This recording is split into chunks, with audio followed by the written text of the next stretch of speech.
Im Süden der Ostfront. Artillerie zerschlägt die letzten Stellungen der Sowjets vor Jeisk, der Hafenstadt am Asowschen Meer. Deutsche und rumänische Divisionen haben in überraschendem Stoß von Norden den Jeja überschritten.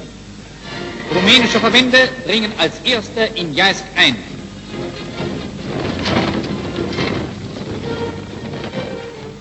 In August 1942, as the Nazi panzers were heading into the Caucasus, and as Rommel stood at El Alamein, it looked as though the biggest pincer movement in history was about to take place. In the Atlantic, the successes of the U-boats made the possibility of starving Britain out look very realistic. In the Pacific, despite their defeat at Midway, the Japanese still held a huge amount of territory. It was at this time, on the 10th of August 1942, that the British consul in Geneva, Switzerland, forwarded a message to the British Member of Parliament, Sidney Silverman, who was chair of the British section of the World Jewish Congress. The telegram read, "Received alarming reports stating that in the Fuhrer's headquarters a plan has been discussed and is under consideration according to which all Jews in countries occupied or controlled by Germany, numbering 3.5 to 4 million, should, after deportation and concentration in the East, be at one blow exterminated in order to resolve once and for all the Jewish question in Europe. Action is reported to be planned for the autumn. Ways of execution are still being discussed, including the use of prussic acid. We transmit this information with all the necessary reservation, as exactitude cannot be confirmed by us. Our informant is reported to have close connections with the highest German authorities, and his reports are generally reliable.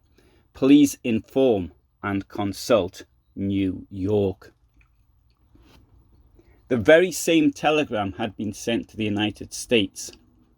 On the 28th of August 1942, it reached the desk of Rabbi Stephen Wise in New York. Rabbi Wise was the head of the World Jewish Congress, and he in turn informed Felix Frankfurter, a judge on the Supreme Court, no doubt with the hope that the message would be passed on to President Roosevelt. By this time, the telegram had already reached the Red Cross and the Vatican. The information was, of course, out of date. August 1942 had the highest death toll of the Holocaust. However, the fact that prussic acid was mentioned shows, with hindsight, that it came from a genuine source. The number of Jewish people in lands occupied by Germany is, of course, incorrect, and if anything, it represents the number in lands occupied by Nazi Germany more than 12 months previously.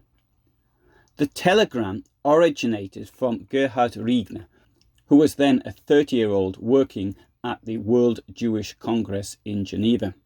The photograph here dates to more than 50 years after the events I am describing. The informant was Edward Reinhold Karl Schulte, a German business leader who may well have got the information from a source close to Hitler.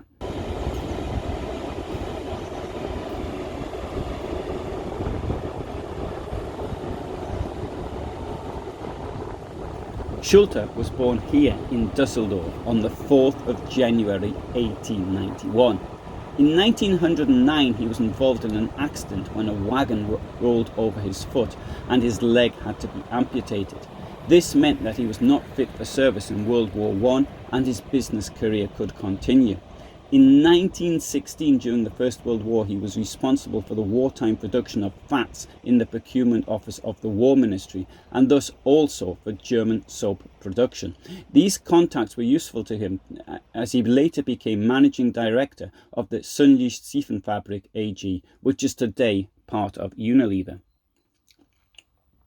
In 1925, at the age of only 34, Schulte became the general director of the consortium Gische, which employed 30,000 people and had a varied portfolio consisting of zinc and coal mining, metallurgical works, agriculture, forestry, and many other businesses.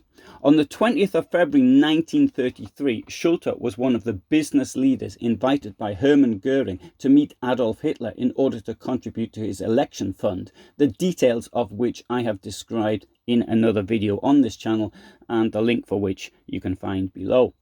The production manager at Gischer was Otto Pfitzner, who had joined the Nazi Party in 1931 and was a close acquaintance of Karl Hanke, Gauleiter of Lower Silesia. In his memoirs, Albert Speer recounts how Karl Hanke had told him about Auschwitz and advised him not to do an inspection of that camp if he were invited to do so. The Gischer company had offices near Birkenau, so it was possible that he could have learnt about what was happening there from other sources other than those which I am going to suggest here. Edward Schulte was based here in Breslau, which is Wrocław in Poland today. For business reasons, he made frequent journeys to Zurich. As early as 1939, via a Polish agent, he was supplying information to Jewish organizations, as well as the Swiss and Allied intelligence services. Through his business contacts and political contacts, he became aware of the proposed attack on the Soviet Union some 2 months before it actually happened. On the 17th of January 1942, Pfitzner attended a meeting between the Upper Silesian NSDAP Gau leadership and Heinrich Himmler. Just before this meeting, Himmler, at Auschwitz, had observed the gassing of 449 deportees from the camp at Westerbork in the Netherlands. Presumably, Pfitzner informed Schulte, who left Breslau for Switzerland on the 29th of July 1942. When he arrived, he passed the information on to a business partner in Switzerland, the investment advisor Isidor Koppelmann. According to Koppelmann, Schulte urgently recommended measures with serious consequences, otherwise the Nazis would not be impressed by anything. Koppelmann informed Benjamin Sagalowitz, a Jewish journalist who had set up the information and press office of the Jewish News in Switzerland. Unfortunately, the telegram produced no reaction of any consequence. It was dismissed by the US State Department as a wild rumour inspired by Jewish fears. The reference to hydrocyanic acid was believed to be implausible, although this, of course, was Zyklon B. When Gerhard Riegner sent the cable, or Edward Schulte provided the information, what were they hoping for? People may say that Stephen Wise and the others should have broadcast this news to the world, and this could have changed Allied policies to that of assisting those Jews then under Nazi occupation. That, however, would be an opinion very much based on hindsight and not the conditions which existed at the time. If we go back to the telegram, it has the following lines. We transmit this information with all the necessary reservation, as exactitude cannot be confirmed by us.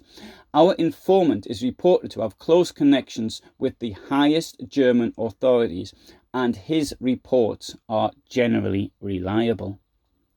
In other words, Riegner himself cast doubt on the very information he was transmitting. The telegram came to the attention of the Under-Secretary of State, Sumner Welles, and he asked Wise not to make it public until it was confirmed by the State Department.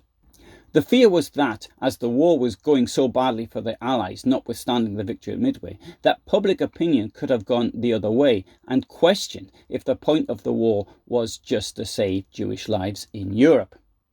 Furthermore, the source was not at all clear, and the atrocity propaganda of the First World War might have been on the minds of the decision makers. Then the Germans had not largely committed the crimes of which they were accused. What if it were just a rumour, a possibility that telegram explicitly left open? Indeed, the number of Jewish people quoted in the telegram is incorrect, something which could easily have then been checked. In the 1970s, the Israeli historian Yehuda Bauer, then professor at the Hebrew University of Jerusalem and advisor to Yad Vashem, interviewed Riegner in Geneva. Riegner told Bauer that he had been asked to put in the disclaimer by his boss. Wise waited until November 1942 before he called a press conference, and even then there was little mention of it in the press. The only mention that I know of was on the 4th of December 1942, when there was an article in the Congress Weekly, a journal of the US Jewish Congress. By this time, there was other information from other sources, including newspaper articles which had printed details of the Holocaust, even mentioning the names of some of the death camps. Even if Roosevelt and Churchill together made a statement about the telegram, What more could they do? The often quoted idea of bombing the camps or railway lines is absurd, as the camps were out of range of fighter protection until the end of 1943, and given the difficulties the RAF had in finding the Ruhr industrial area, there is little chance that it could have found a railway line much further to the east. And even if it could find that line, then it would be repaired even before the planes got back. The only thing that springs to mind that they might have been able to do is to have assisted those people who managed to flee to neutral countries like Switzerland, Sweden or Spain. How could they have stopped the mass murder? One suggestion has been that the Allies could have threatened the puppet leaders in occupied countries. However, Roosevelt did issue a warning to the Hungarian government not to maltreat its Jews in March 1944. 6 weeks later, the Hungarians began deporting 437,000 Jews to Auschwitz, so that didn't work either. The policy at the time was to end the war, to concentrate on defeating the Nazis, and even with 80 years of hindsight, it is hard to imagine that anything else was possible. In 1943, Schulte was informed through contacts that the Gestapo was watching him. He managed to flee to Switzerland with his wife, but 2 sons remained in Germany, and one was killed in Hitler's war. The man to whom the telegram was addressed was Samuel Sidney Silverman. Silverman was born on the 8th of October 1895, the son of impoverished immigrants from Iași, Romania. His father was a draper in Liverpool. He'd been a Labour Member of Parliament since 1935. He was noted for being a supporter of a Jewish national home in Palestine so that Holocaust victims would not have to return to where they came from in Central and Eastern Europe. In Parliament, he argued that it would be difficult to conceive of a more cruel procedure than to take people who had lost everything they had, their homes, their relatives, their children, all the things that make life decent and possible, and compel them against their will to go back to the scene of those crimes. It was he who passed the telegram to Stephen Wise, even before Wise received his own copy of the telegram. Pfitzner was taken prisoner by the Red Army after the siege of Breslau in May 1945. He died in a Soviet camp the following year. Edward Schulte died in Switzerland aged 75 and was buried in Dusseldorf. After the war, he never spoke of his resistance activities nor the telegram. Gerhard Moritz Riegner became the Secretary General of the World Jewish Congress from 1965 to 1983. He died in Geneva aged 90 on the 3rd of December 2001. Shortly before his death, he gave an interview to the German magazine Der Spiegel in which he said that he found out about the Holocaust shortly after the attack on the Soviet Union. I would like to examine this interview in more depth, and if you'd like to read the original, there is a link to it below. Riegner said, "Suddenly, reports came from everywhere. 10,000 Jews had been killed in one place, 5,000 in another, 20,000 in a third. On the 22nd of October 1941, I wrote to New York that west of the Vistula and the Prut, we would be able to save very few people and property at all." He did not initially believe the stories of the killings, but new stories kept coming in. Before long, he heard about the first gassings carried out by the SS in trucks.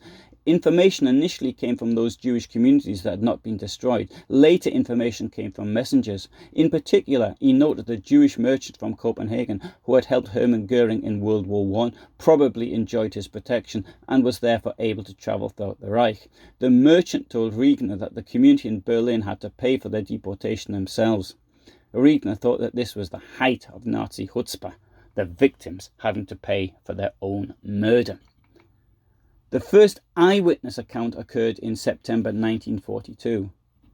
Gabriel Zivian, a medical student from Riga, reported how the Nazis shot tens of thousands of Jews in a grove near Riga in November and December 1941. He then fled to Switzerland. Riegner questioned him for 8 hours. After that, he had no doubts about his report. He came into contact with Edward Schulte in the last days of July 1942. A friend, the journalist Benjamin Sagalowitz, called him and asked him to come to Lausanne. Sagalowitz had learned from a Jewish businessman in Zurich that a plan was being discussed at the Fuhrer's headquarters, which had the aim of transporting all of Europe's Jews, between 3.5 and 4 million, to the countries of Eastern Europe in order to exterminate them there. Regner and Sagalowitz debated for hours whether this was possible, or maybe it was just a setup to trap them. At the time, neutral Switzerland was full of spies, and Regner, as a German national, was under constant surveillance by the Swiss authorities. He wanted to get closer to the origin of the information, so he met Isidor Koppelmann, a Jewish investment advisor. Koppelmann told him that his source was an industrialist who ran a large mining company and therefore had access to the highest Nazi authorities. He had known him for years. The man had the best information. For example, he knew the date of Hitler's attack on the Soviet Union weeks in advance. Now he wanted to deliberately inform the Allies and other interested parties about what the Nazis were really up to. However, Koppelmann did not name his source. Regner later got it from him because the Americans insisted. It was Eduard Schulte. Regner believed that the information came from his director Otto Pfitzner, who may have overheard Heinrich Himmler discussing the plan to murder the Jews during a visit to Auschwitz in 1942. Schulte also told of a camp and the construction of a large crematorium, information he chose not to pass on as he wanted to make his information seem credible. Regner said Hitler had repeatedly announced that he intended to exterminate the Jews. It had never been taken seriously before, just like Mein Kampf had not been taken seriously. But we said to ourselves, Hitler does everything that's in Mein Kampf. One should not make the same mistake again and underestimate his words. Also, a few weeks earlier, tens of thousands of Jews had been arrested throughout Western Europe and deported to Eastern Europe. Nobody knew why. Schulte's answer made a terrible sense of it. Regner did not meet Schulte until after the latter fled to Switzerland. Regner said that he behaved a little strangely, as though he had nothing to do with the whole thing. One of the most important points in the telegram sent to Rabbi Stephen Wise in New York and to Sidney Silverman in London was the sentence, "We transmit this information with all the necessary reservation as exactitude cannot be confirmed by us. Our informant is reported to have close connections with the highest German authorities and his reports are generally reliable." This was done at the request of Paul Guggenheim, the legal advisor to the World Jewish Congress. Once Regner had sent the telegram, how did he feel? He told Der Spiegel, "Those were the worst weeks of my life. I lived on the border with occupied France. So hell began 4 kilometers from my house. I knew what was going on there and nobody believed me. The diplomats of the State Department did not pass it on. Some found the content unbelievable. Others were just anti-Semitic. One said it was a wild rumor inspired by Jewish fears. The American legation in Bern was even instructed not to accept information of this kind for possible transmission to third parties in the future. That meant that my messages to Wise. Luckily, Silverman was then able to inform Wise weeks later. Wise spoke to Sumner Welles, Secretary of State and friend of President Franklin D. Roosevelt, and Welles asked the American legation in Bern to hear me again. Schulte told me that the Nazis were already carrying out their plan to murder the European Jews, which I had known for a long time based on other reports. I then prepared a documentation together with the Geneva representative of the Jewish Agency for Palestine and presented it to the American envoy. It contained all the information we had about the murder of the Jews. Regner believed that Auschwitz should have been bombed. He said that many concentration camp prisoners would probably have died, but bombs would have stopped the process of killing 6,000 people every day. And that's a claim I shall look at in a separate video. Despite later getting confirmation from Jan Karski, Felix Frankfurter openly stated to Karski that he did not believe him when he described what Karski had actually seen in occupied Poland. Of course, we now know what happened and that the information was largely correct. The horrible thing is that the Allies were absolutely powerless to stop the Nazis killing Jews. The person who has done most research on this topic is probably Yehuda Bauer. I therefore think that it is fair that the last word should be given to him. This is Neil Ford with UNESCO's Division for Public Information, and I'm here with Dr. Yehuda Bauer, one of the world's foremost experts in the Holocaust. Tell me, why did you make this your life's work? because I think that the Holocaust was probably the most important event, not only in Jewish history, but also in the 20th century altogether, because it was the most extreme form of something that is a human sickness, namely mass murder and genocide. I've heard you say that there is the potential for this kind of thing to happen again. Most certainly, yes, because nothing that humans do can be avoided in the future with certainty.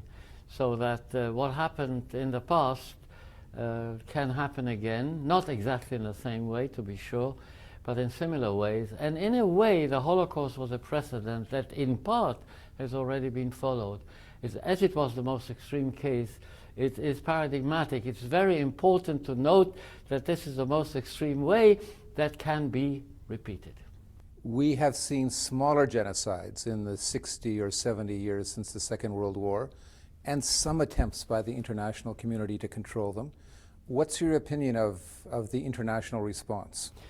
I have a very poor opinion of the international response, because there were some cases where probably a genocide was prevented, but that is only possible by a consensus of the powers and the states that can prevent such things. And what we need to do is to motivate as citizens, the various governments that rule our different countries, to see this as a major issue to be followed, because in the last century some 169 million people were killed in huge mass murders and genocides. And this is a danger to all of humanity, and it can be avoided if we try very, very hard. So I think that this is something that one has to teach and learn about. So that brings us really to the focus of this interview, the importance of Holocaust education. How would you go about telling students these terrible things? First of all, I would use modern technology. I would use audiovisual material. I would use YouTube. I would use Facebook. I would introduce them into true stories. In other words, we have to be very, very careful never to make a mistake in facts. And so many people make mistakes like that. And so much of the education is ill-directed. Secondly, I would tell them stories, true stories that can be documented. And this will bring to them the fact that we are not talking about millions of people. We are talking about millions of individuals, each one of whom was an individual just like themselves. And I think that that is the way to approach it. How young should children be, or how old should children be before they start to engage in these topics? I think that a proper teaching of this topic cannot be done before 15, 16 years. What can be done before that is to prepare them for it. In other words, to say that if you have a black sheep amongst white sheep, the white sheep should welcome the black sheep, and vice versa. If you have a white sheep among black sheep, the black sheep should welcome the white one. You can tell that to children of 4 or 5. You cannot teach them the Holocaust. That has to be, with that we have to wait until they are capable of understanding the dimension of time and place. And that doesn't happen before the age of 15, 16. So first it's a message of tolerance and understanding, and only later the darker side of human nature and what can be done to avoid that. Precisely. Thank you very much. You're very welcome. I hope you found this interesting. I have a lot more information on the subject of the Holocaust on this channel. I upload every Friday at 2000 hours Central European time, and I'm usually present at live premieres, so you may wish to subscribe.